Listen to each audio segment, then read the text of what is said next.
Welcome to Curious Whys. Have you ever wondered why we say, "bless you," when someone sneezes? It's one of those habits we don't question, just do.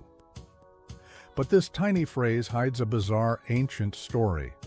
Let's rewind to the 6th century. Europe is hit by a deadly plague.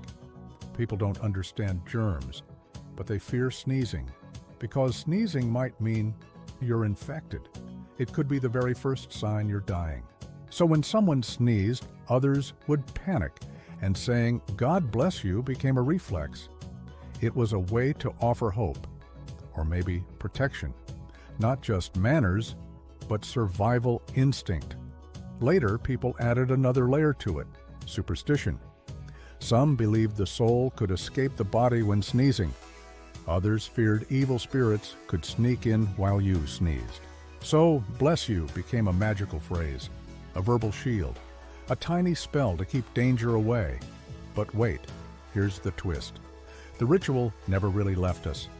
Even after medicine evolved and science explained sneezing, we kept saying, "bless you." Why? Because humans love rituals, even when the reason no longer applies. We crave consistency, especially in social situations. And sneezing is one of those moments that demands a response. It creates an awkward pause that "bless you" fills perfectly. And it's not just English-speaking countries. In Spanish is salud. In Germany, people say Gesundheit, meaning health. The French say à tes souhaits, meaning to your wishes. Different words, same reaction. We all respond to sneezes, just in case.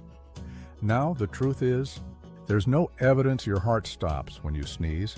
No soul escapes, no demons lurking. But we say it anyway, because it feels right. It's polite, it's social glue, and it reminds us how much of our daily life runs on habit.